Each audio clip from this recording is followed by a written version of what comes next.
بسم اللہ الرحمن الرحیم۔ السلام علیکم، کیسے ہو پیارے بچوں؟ امید کرتی ہوں خیریت سے ہوگے۔ ہمارا آج کا سبق صحیح الفاظ کا استعمال ہے، یعنی کہ اکثر ہم الفاظ کو غلط جگہ پر غلط طریقے سے استعمال کرتے ہیں، تو اردو بھی درست طریقے سے بولنا بہت ضروری ہے، جیسا کہ دوسری زبانوں کا بولنا اچھی طرح سے بہت ضروری ہے۔ تو آج ہم الفاظ کو، کیونکہ بہت سارے الفاظ اس طرح ہوتے ہیں جو بولنے میں ایک جیسے معلوم ہو رہے ہوتے ہیں، لکھنے میں ہمیں ان کا فرق پتہ نہیں چل پا رہا ہوتا، اور اس کی وجہ کیا ہے کہ ہمیں ان الفاظ کا صحیح معنی پتہ نہیں ہوتا۔ تو الفاظ کے صحیح معنی کو بھی جانیں گے اور ان کو جملوں میں استعمال بھی کریں گے۔ تو آئیے میرے ساتھ صفحہ نمبر 64 کے اوپر یعنی 64 پر، وہاں پر ہمیں کچھ الفاظ دیے گئے ہیں اور پھر خالی جگہ دی گئی ہیں، ہمیں اس کو پر کرنا ہے، ٹھیک ہے۔ اب یہاں پر آپ کے پاس پہلے جملے میں جو الفاظ دیے گئے ہیں وہ آپ قوسین میں دیکھیے لکھے ہوئے ہیں، واقعہ اور واقع، ٹھیک ہے۔ تو ان دونوں میں کیا فرق ہے؟ صرف ہے کا ایک فرق ہے لکھنے میں۔ اگر آپ دیکھیں تو املا کے اندر دونوں میں واقع پوری طرح موجود ہے، لیکن اس میں ہے کا اضافہ کر کے اس کو واقعہ بنا دیا گیا ہے۔ تو واقعہ بچوں کہتے ہیں کسی بھی سچی بات کو، کوئی بھی ایسا قصہ یا کوئی بھی ایسی چیز جو سچ پر مبنی ہو، اس کو کہتے ہیں واقعہ۔ جیسے کہ اللہ تعالیٰ نے قرآن مجید میں بہت سارے انبیاء کرام کے واقعات ذکر فرمائے ہیں، تو وہ سب کیا ہے؟ سچ پر مبنی ہے۔ کہانی جو ہوتی ہے وہ جھوٹ موٹ ہوتی ہے، لیکن واقعہ سچا ہوتا ہے۔ اور واقع کا مطلب ہوتا ہے کسی چیز کا موجود ہونا، یعنی کہ کوئی چیز کہاں پر واقع ہے، کہاں پر موجود ہے، کہاں پر وہ پائی جاتی ہے، تو اس کو کہتے ہیں واقع ہونا، جس کو انگریزی میں ہم کہتے ہیں لوکیٹڈ یا سچویٹڈ، یعنی اس کی اصل جگہ کہاں ہے۔ تو اب اس جملوں کو ہم استعمال کر لیتے ہیں۔ ایک دلچسپ بیان کیجئے، تو کیا چیز بیان کیا جائے گا؟ واقعہ، جیسے کہ کہانی ہوتی ہے اسی طرح سے ایک دلچسپ واقعہ بیان کیجئے، یعنی ہے کے ساتھ۔ دوسری طرف لاہور کہاں واقع ہے، کہاں پر موجود ہے، یعنی کہاں پایا جاتا ہے۔ تو آپ نے یہ دونوں میں دیکھا تھوڑا سا فرق تھا، لیکن اس کے معنی جاننے کے بعد ہمارے لیے جملوں میں اس کو استعمال کرنا آسان ہو گیا۔ اس کے بعد دیکھیے سوال نمبر 3 کے اندر اور 4 میں ہمارے پاس جو الفاظ ہیں وہ ہیں متعلق اور مطلق، ٹھیک ہے۔ اب اس کو اکثر بچے تلفظ کرنے میں اس میں غلطی کر دیتے ہیں، اور متعلق کو پتہ نہیں کیا کیا تلفظ کر رہے ہوتے ہیں۔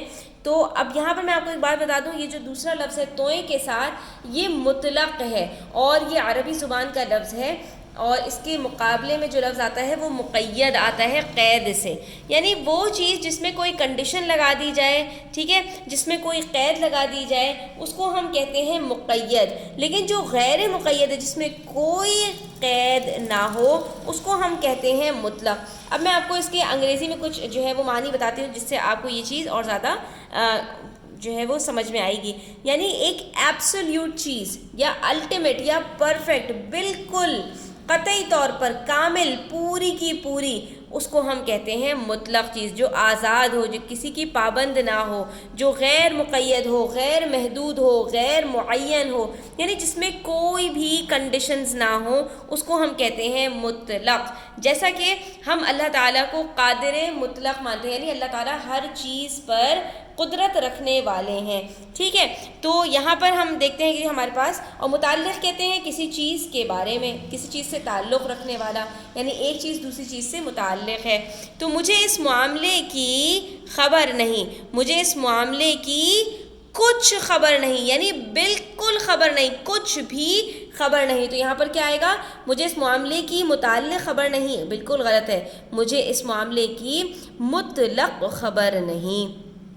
اسی طرح سے امریکہ کے تم کیا جانتے ہو، امریکہ کے متعلق، یعنی امریکہ کے بارے میں تم کیا جانتے ہو، ٹھیک ہے بچوں۔ اس کے بعد دیکھیے آسمان پر، اب یہاں پر ہمارے پاس جو دو الفاظ ہیں وہ ہیں سیاح اور سیاح۔ سیاح کس کو کہتے ہیں بچوں؟ جو ٹریولرز ہوتے ہیں، جو آپ کے ٹورسٹ ہوتے ہیں یعنی ایک جگہ سے دوسری جگہ سفر کرتے ہیں صرف نئی چیزوں کو ایکسپلور کرنے کے لیے، گھومتے پھرتے رہتے ہیں، ان کو کہتے ہیں سیر و سیاحت ہوتی ہے نا، کہ یعنی ادھر سے ادھر گھومتے رہنا۔ اور سیاہ بلیک کلر کو کہا جاتا ہے۔ تو آسمان پر سیاہ بادل چھائے ہوئے تھے، بالکل غلط، آسمان پر سیاہ بادل چھائے ہوئے تھے یعنی بارش کا موسم ہو رہا تھا۔ اور ابن بطوطہ ایک مشہور سیاح تھا، ایک مشہور کیا تھا؟ ٹورسٹ تھا، یعنی ادھر سے ادھر دنیا میں گھومتے پھرتے تھے۔ اس کے بعد ہمارے پاس جو دو لفظ ہیں یہ ہمارے پاس ہم آواز الفاظ ہیں بچوں، اور آپ ان کو مترادف بھی کہہ سکتے ہیں۔ کیوں؟ کیونکہ اس کے اندر تلفظ کے اعتبار سے اگر دیکھا جائے تو تقریباً ایک طرح سے دونوں تلفظ کیے جاتے ہیں، کیونکہ اکثر لوگ ہمارے ہاں الف اور عین میں فرق نہیں کرتے، حالانکہ عین جو ہے وسط حلق سے نکالا جاتا ہے۔ تو یہاں پر ایک ہے عرب جو کہ ہمارے پاس ایک نمبر ہے، اور اس کو انگریزی میں کہا جاتا ہے 1 بلین، ٹھیک ہے، جس کے اندر ہمارے پاس کتنے ہوتے ہیں؟ 100 کروڑ کا ایک بلین بنتا ہے، 100 کروڑ کا ایک عرب بنتا ہے۔ اور یہ جو عرب ہے اس کا تعلق جگہ سے ہے، سعودی عرب، ٹھیک ہے۔ تو دونوں میں تھوڑا سا فرق ہے، تلفظ کرنے میں کوشش کیا کریں کہ عین کو بالکل صحیح مخرج سے ادا کریں۔ تو یہاں پر اس کے پاس 1 روپیہ ہے، تو روپیہ کا مطلب تو ہم نمبر کی بات کر رہے ہیں، 1 ارب روپیہ ہے، یعنی اس کے پاس بہت پیسے ہیں۔ اور ڈیش لوگ بہت بہادر ہوتے ہیں، کون لوگ؟ عرب لوگ، یعنی عرب میں رہنے والے لوگ بہت بہادر ہوتے ہیں۔ تو یہاں پر ہماری خالی جگہیں مکمل ہوتی ہیں۔ اب ہم بات کر لیتے ہیں، ہمیں انہی الفاظ کے جملے بنانے ہیں۔ تو ہم ان الفاظ کے جملے کیسے بنائیں گے؟ بالکل اسی طرح سے جس طرح سے اوپر جملے بنے ہوئے ہیں۔ تو چلیے دیکھتے ہیں۔ کل رات سکھر میں ایک عجیب واقعہ پیش آیا۔ میرا اسکول گھر سے کافی دور واقع ہے، یعنی موجود ہے۔ ہمیں کسی کے متعلق کسی کے بارے میں برا گمان نہیں کرنا چاہیے، یعنی کسی کے بارے میں برا نہیں سوچنا چاہیے۔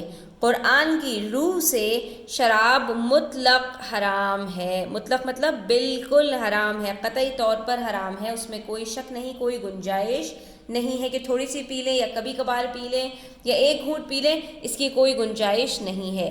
ہمارے شمالی علاقوں میں، شمالی کس کو کہتے ہیں؟ ناردرن ایریاز میں کثرت سے سیاح آتے ہیں۔ تختہ سیاہ یعنی بلیک بورڈ، تختہ کہتے ہیں بورڈ کو، سیاہ کہتے ہیں بلیک بورڈ پر چاک سے لکھنے کا بھی اپنا مزہ ہے۔ اس وقت دنیا میں تقریباً 8 ارب کی آبادی ہے، یعنی 8 ارب لوگ بستے ہیں، اور عرب میں کثرت سے سبزہ اگ آیا ہے۔